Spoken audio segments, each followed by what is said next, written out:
Hello, dear friends. Today we have a second interview with Eva Haller, the president of the European Janusz Korczak Academy, an excellent expert in education and communication. The link to the first interview is in the comment under this video. Dear Eva, thank you so much for the honor and opportunity to learn from you. You're welcome. Nice to be with you. Thank you so much. I would like to start our conversation with a question about the project called Rent a Jew, which was started and launched by the European Janusz Korczak Academy more than 10 years ago. Could you tell a little bit more how this initiative came about and why it has such a provocative name? Yes. Okay. Well, as you say, and you mention it, it more or less started about 10 years ago. And the idea behind it was that I started very intensively with one of our main focuses, because as you know, the Janusz Korczak Academy has two main focuses towards education, the inside the Jewish communities for identification and strengthening our identity. And the other one, which is also my more or less specialty, let's call it, is the link towards the outside to the rest of the world. So the idea was to start being more active also on the second focus, and that is the connection towards the outside, in order to fulfill our task of working against anti-Semitism, xenophobia, and all these problems, mobbing, and actively being against Jews or Jewish communities of Jewish people. So what is the best way to do it? In the best way, according to my experience or life experience, is to frontally go to people and say, hi, here I am, I'm Jewish, let's talk. So that was the beginning. But then I came to the idea, just to be nice will probably not work very well, because, you know, if you're nice, then you will get nice answers and everybody will find some kind of way out in order not to really get to the core of the problem. And then I thought to myself, you know what? How I came to the idea, I have no idea. Of course, I don't remember that. But I thought, you know, you can rent so many things, a car and I don't know, a car, not only a car, all kinds of equipments in order to get into movement or into communication, whether it's a telephone or it is a fax at that time, of course. Why can you not rent a Jew as a person to also get with him into some kind of communication? So that's how the crazy idea came about, to rent a Jew. Yeah, it was a crazy idea, because at the beginning, people, when they heard it, including our own academy, they opened very big eyes and they said, what? Rent a Jew? Are you sure this is not too much? People will be offended. And I said, okay, you know what? Trial and error. Let's do it. Definitely, and it is interesting how when you mention about being nice, you just get nice answers and it's all just politically correct. And the name of the um, event, the name of the program, also is not only about being nice, but also to describe very well the program. As I understand, the program is now called Meet You. How did it happen? Well, we were subsidized, as you know, most or all our projects are working on the sense that we are getting money from different institutions, from the government, from the city, from the land, Bavaria, and so on. So we are doing very many applications. And also for this program, which at the beginning we had no idea how much funding it would need, of course, we asked for all kinds of applications, and we did, and we got it from the Ministry of, in German, it's called Demokratie leben, to live democracy. It's a special program which still exists today, and they are funding similar projects in Germany. So we applied there, and they also found the idea maybe a little bit crazy, but let's give it a trial. They gave us some money, and that's how we started the whole project. And we started, of course, educating because, the idea was maybe mine and I was the motor, if you want, of it. But for me, it was important to train young people because you understand, young people communicate on a different level, with respect on eye level. And if I come in to such discussions, there is a gap of age between us, and people are trying to be, as I already said, nicer or more respectful towards me, and maybe not to be on the same level of communication. So the idea was that we wanted to educate young people whom we wanted to send into the field.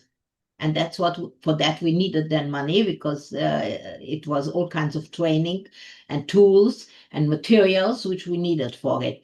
And we did this for 6 years. In the end, we had a beautiful task force, if I may say so, of young people who were going into schools and into organizations. Actually, it became very, very looked for, the whole program. We even were awarded a prize for this in 2006, no, in 2018. I just looked it up. And after 6 years, this funding place, Demokratie Leben, told us that they are limited in time. After a certain time, you have to change. Either you change the project, or you change the name, or you do something.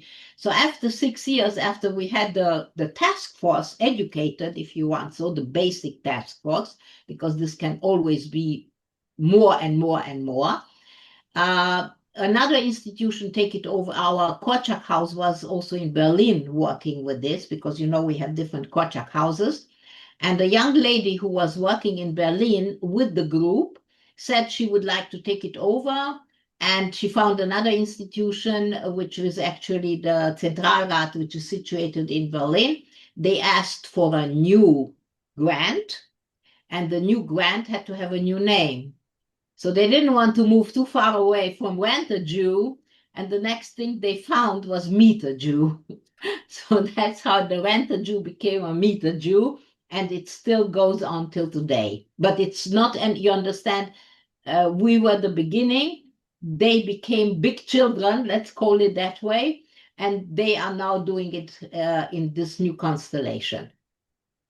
That sounds great. So it started as a change, maybe more on a technicality, but became sort of a new movement.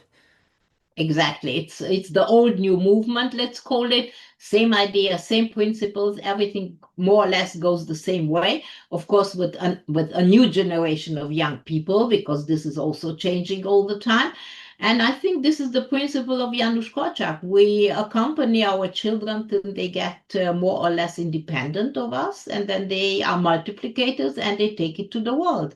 And that's good. It's good like this. It's perfect. Well, could you tell a little bit more about the Meet Jew program? What does it mean to meet a Jew? Maybe its main goal and some of its values. Well, as I said to you, it is a face-to-face meeting. If one of the young people is being asked to come into a school or into an organization, and they are usually coming more or less than in a similar age, so that it should be a respectful face-to-face meeting. They are, of course, prepared to everything which is up to date. Yes, of course. Today we have a different situation after 7th October as we had in 2016 or 14 or 15. Unfortunately, anti-Semitism grew in such a viral, aggressive way worldwide, that the young people have to be well trained in everyday politics, in everyday happenings. They have to be well informed, because the media moved also to another level in the meantime, and also the internet, as we know. So they have to be really well trained before they go into such a conversation. But the principle is still the same. Every question is allowed to ask, respectful, without insulting, and we can talk about everything. Better said, they can talk about everything. And if there are things which are true, which are being talked about, also the young person from Meet a Jew has to be adequately trained to respectfully answer to it without attacking, without being disrespectful. That's the same principle. And at the end of it, what is the focus on is the tikkun olam. Everybody is aware that we will not change the world by a meeting, and we will not change also the idea that an anti-Semite will become a philo-Semite, and we will just love all of us each other. But this is not really the idea which is behind it. The idea is to meet for the first time between ages, between ethnicities, between religions, and to be able to talk to each other, to get into a respectful dialogue. And from there, many things can change.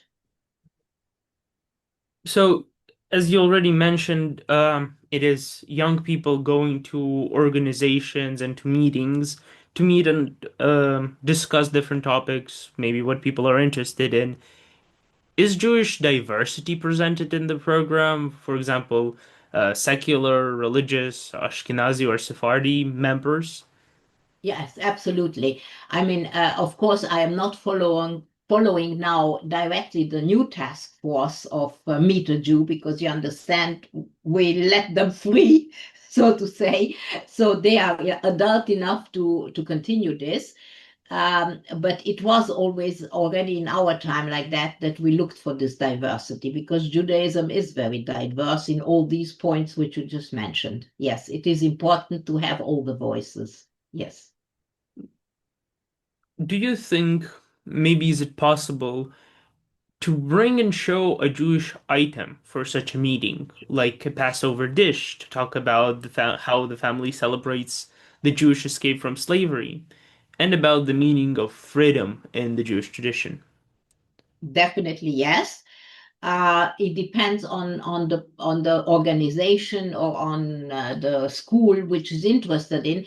Uh, yes, we always used to bring also items depending on what the school or the organization was interested in.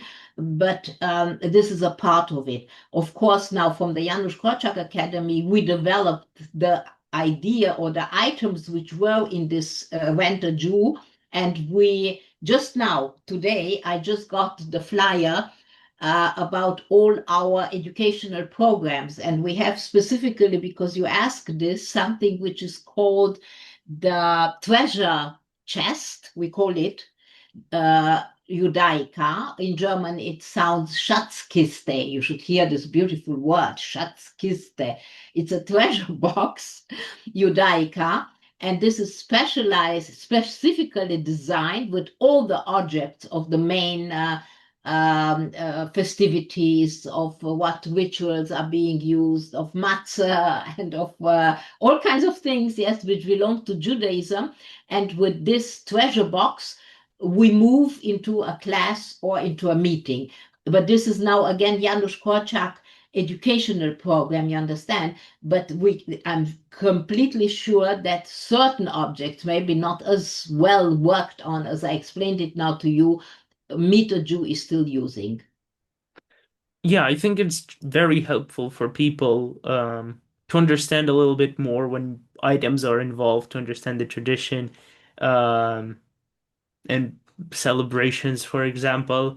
Um, You mentioned about controversial topics during those meetings. I recently heard about and read about how difficult it was for the Israel's Eurovision entrant to perform at the competition, which took place in Vienna this year. Noam Bedan specifically prepared and rehearsed his performance to recordings of whistles and screams to mentally prepare himself. Mhm.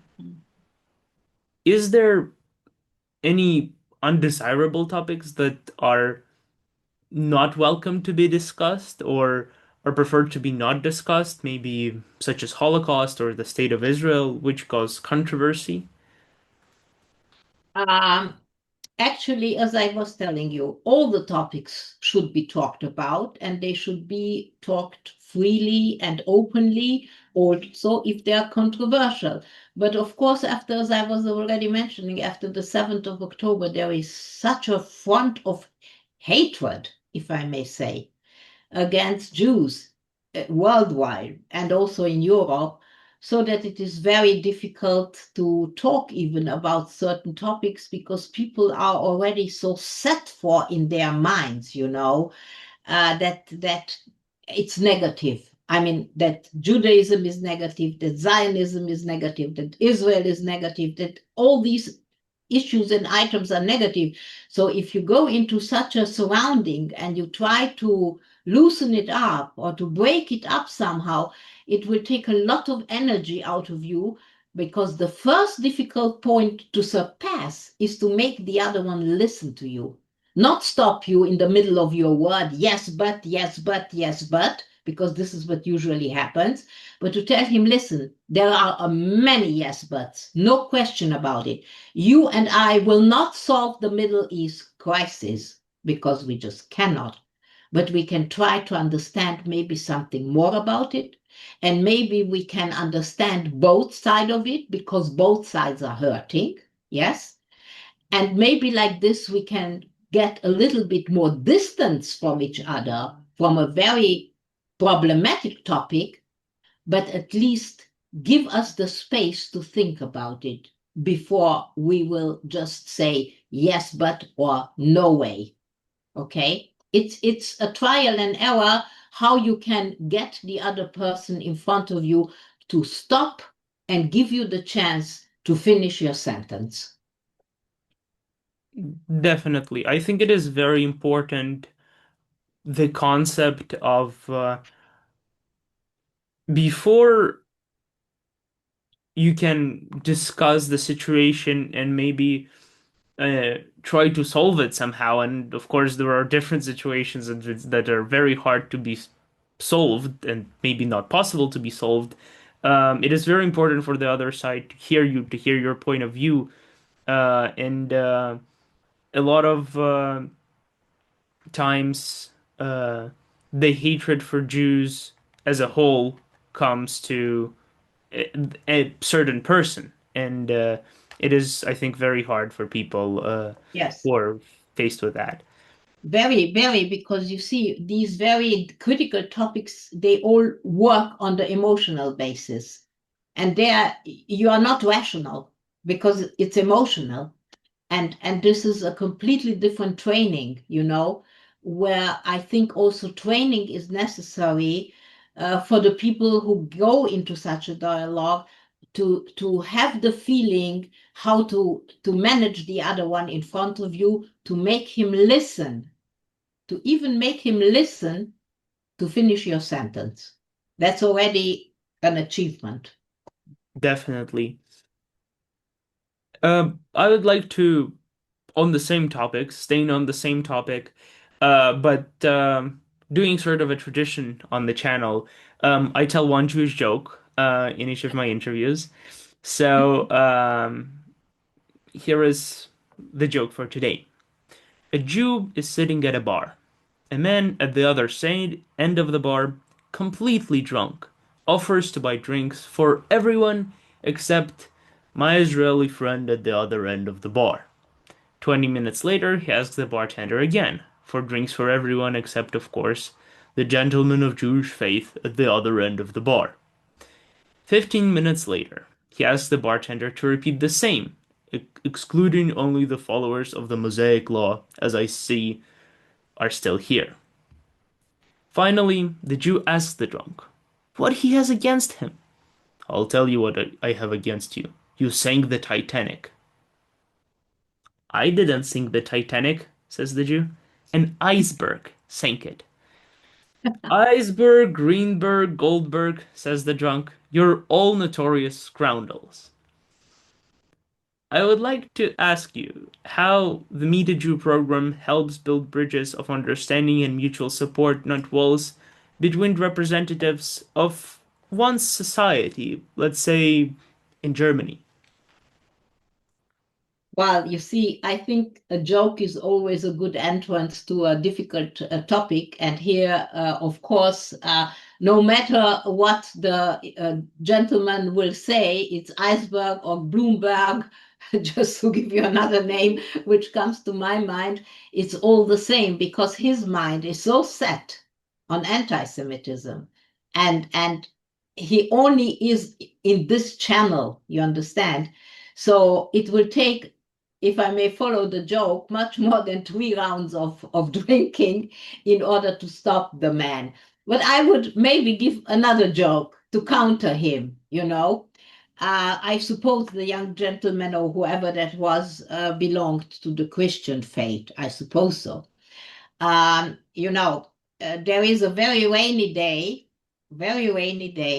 and someplace, no, in Europe, in America, wwhatever, and there is a Jew who is really completely wet to the bone. So he sees in front of him a church and he thinks, well, I'm a religious Jew. I'm not really allowed to get into that church, but it's so horrible. I will just risk it and just go in. So he goes in, and you know the joke?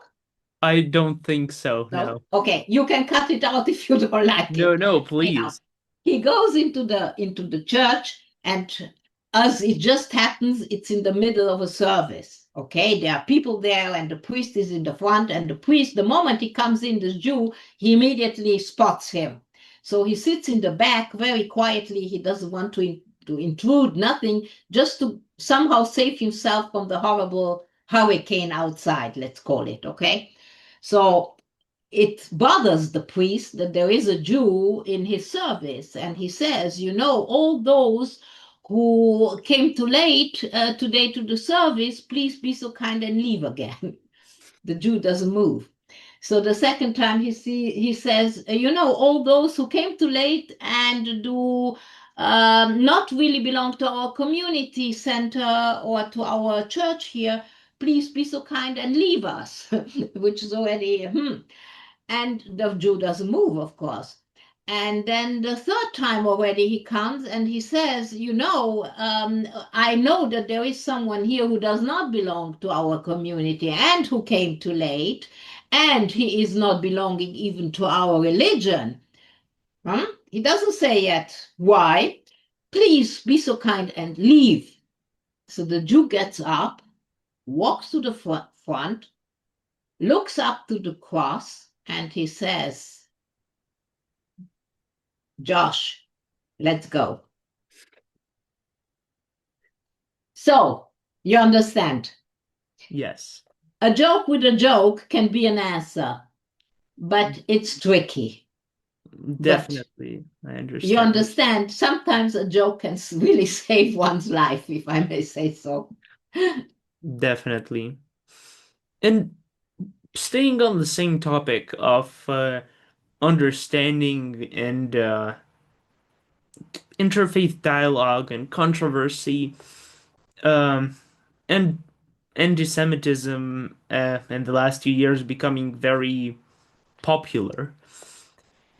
It seems to me that in the world we live in today, some people find it much more comfortable to stand in solidarity with Jews who were murdered during the Holocaust than to meet a Jew face to face for the first time. As I It's understand it, such meetings are an invitation to dialogue between residents of one society, citizens of one country, an invitation to get to know the other face to face. What do you think? Some of people do. Some people prefer to remain hidden as anonymous, yes, and just continue on the same line. I think I just mentioned shortly the word fear. You understand? It takes really courage if you are interested in learning about the other one more than just from the media or from TikTok or wherever you get your information, to have the courage to surpass your own fear, because it has to do also something with fear. It has maybe to do also with your surrounding, with your group, with your peers. It depends on which level you are where embedded. Uh, but it takes courage. to overcome this and to face the other one. And I think those people who still do it and get into dialogue and get into contact, they are brave. And I think that they are the key, if I may say so, to meet on a better level, on a more humanistic level, on a more respectful level. And then I think that whether it's meet a Jew or rent a Jew, I think we did our task be tikkun olam. I think this is a nice way to finish the interview. I Is that? agree. I think it is truly fascinating, the program. Uh, and I think there is a quote, I believe, by the federal president Frank Walter Steinmeier, who is Mm-hmm. the patron of the program. This is an idea that convinces me. It is a beautiful and simple way to give one's a face, to approach people of other faith, to talk to each other, to discover what we have in common, to draw closer to one another. I think many in our country, both Jews and non-Jews, have this desire. Wonderful. I think we can take this. It sounds good, it is good, and it is tikkun olam. Definitely. Thank you so much for the work that you are doing, for the Tikkun Olam that you are doing, and for your time and great opportunity to learn from you. Thank you very much. And since it's going to be Shabbat today, I wish everybody Shabbat Shalom. Yes, Shabbat Shalom, everybody. Dear friends, please react to the podcast, like, repost. All reactions are very welcome. See you soon on the podcast, Keeping the Faith.